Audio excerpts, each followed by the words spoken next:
So today I just got in my my Palomino Blackwing pencils. These pencils come in at pretty close to about $2 a pop for one pencil, and my just looking at them, I can tell that they're a higher quality pencil. They have a nice crisp silver finish. Not sure that matters. It doesn't really matter to me that much. What matters to me is that they write well and that they have a nice eraser. And these pencils, right out of the box, come with this nice looking ferrule here with a nice big rectangular eraser. And that's really nice because I can just pull this out and extend that eraser and get a lot of life out of that eraser.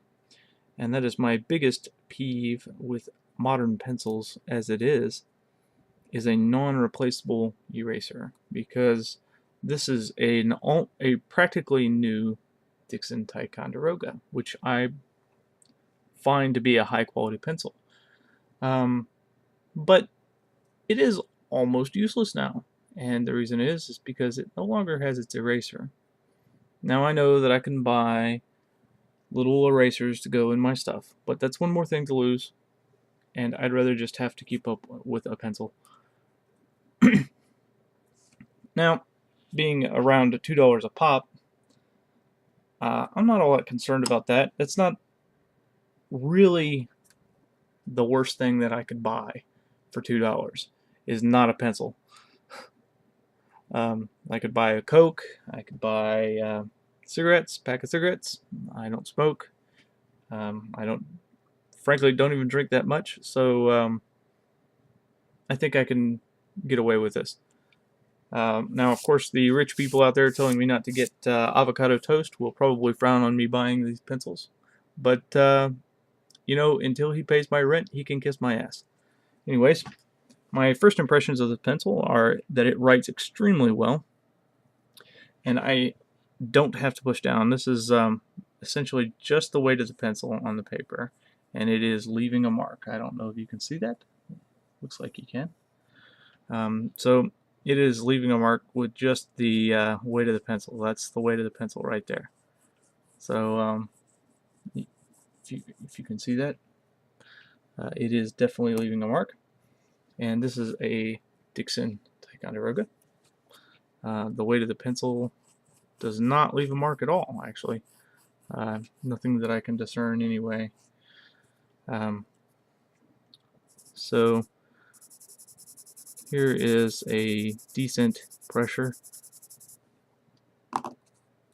and that was the Ticonderoga, and then this is the Blackwing, and that's about the same pressure, just the weight of my hand, not pushing down any. So that's a nice dark mark, and the point is barely worn, actually. I'm very impressed by that, whereas this point is noticeably worn. Now, there's a little history that goes with these pencils. In 1934 to 1998,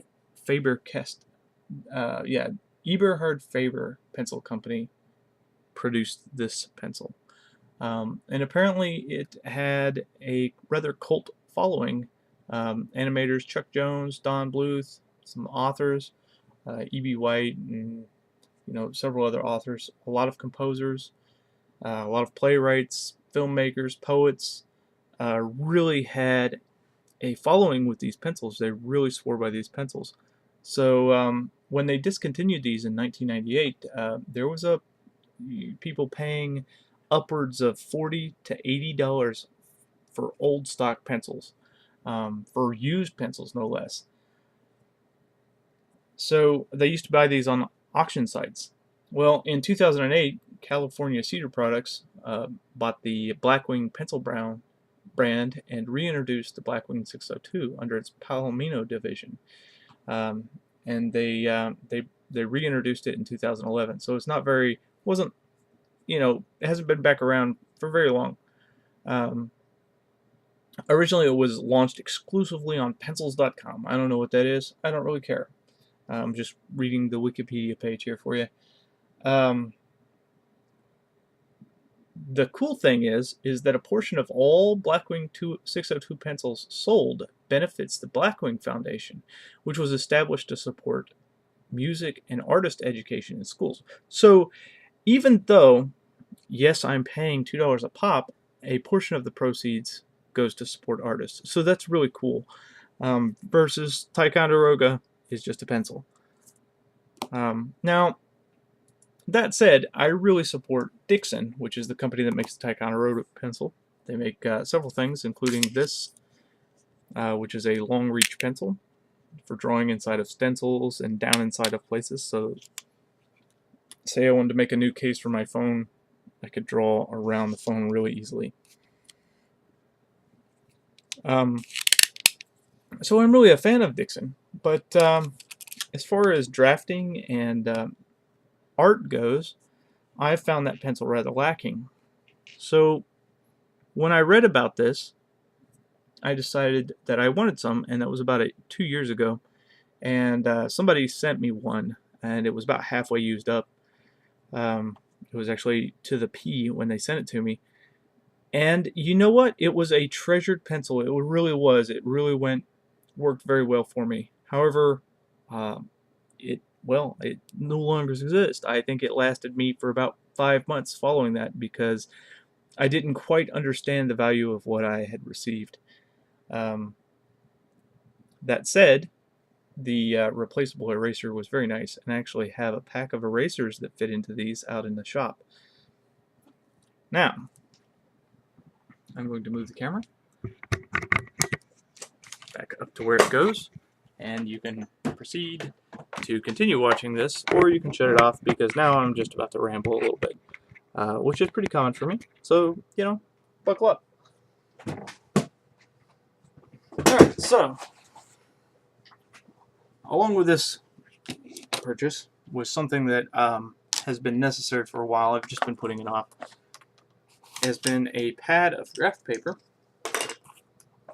or drafting paper, or graph pad, or grid paper, whatever you want to call it. That is 11 by 17. And for reference, let me go grab a piece of paper real quick.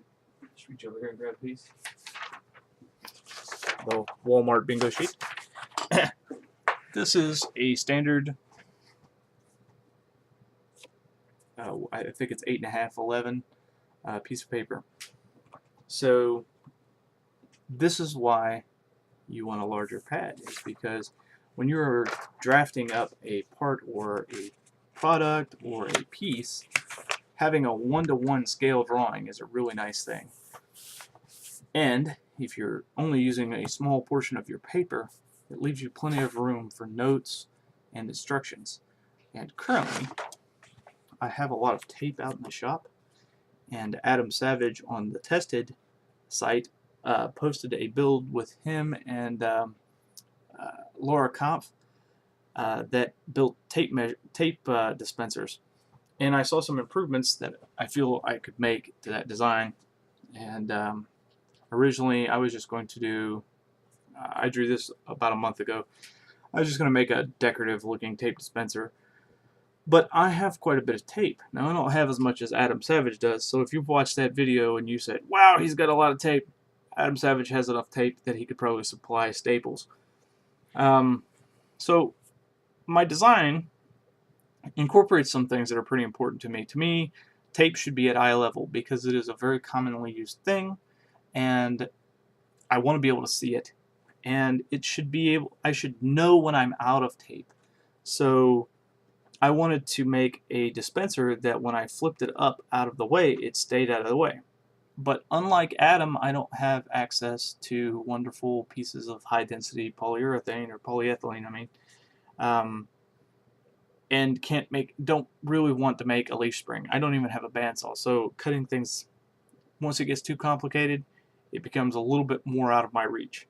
So in the keep it simple, stupid practice, I decided to make a slot so that when you rotate this up out of the way, into its storage position. So this would be down in dispense and up in storage. It would drop down on a slot, and the slot would keep it vertical.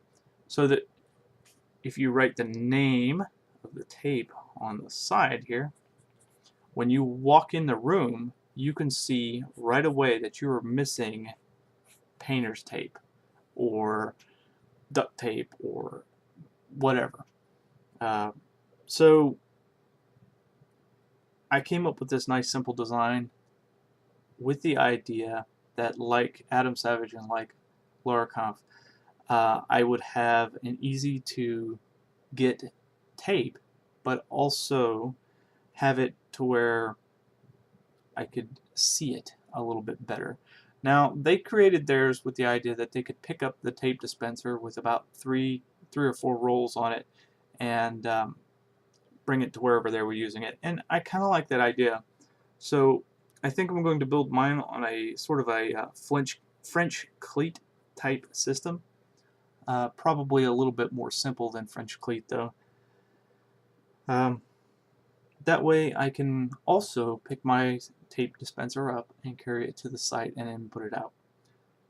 So anyways, in the idea of designing certain things, I wanted to have some paper that was large enough that I could do one-to-one drawings on small projects and larger scale drawings for things like furniture or like I'm doing the entertainment center.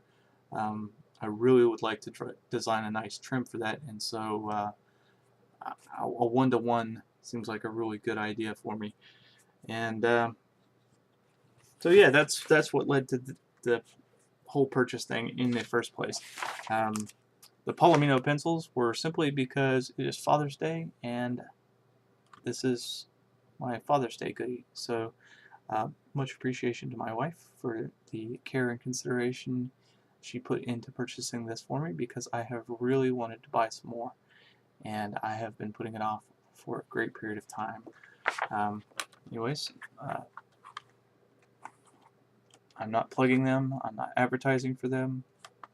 They just come in a really nice looking box that has a simple graphic of the pencil on the front, so it even looks nice sitting on the desk. And if firm is not your idea of the perfect pencil, apparently they manufacture them in 2 other hardness levels, and that is, and I'm navigating to a page here, the Pearl and something else. Anyways, they were made by Eberhard Faber at one point.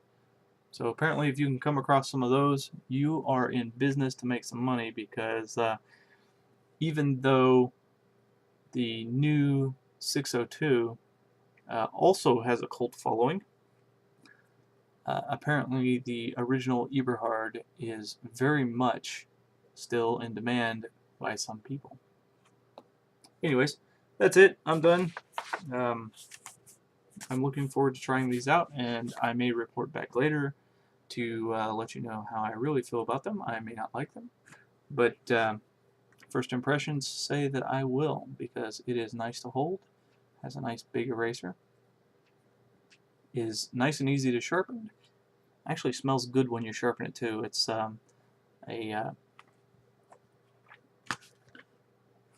very good smelling cedar, and yeah, I'm really looking forward to using these a lot more, though I do not think that they are going to go live in the shop, because these are very nice.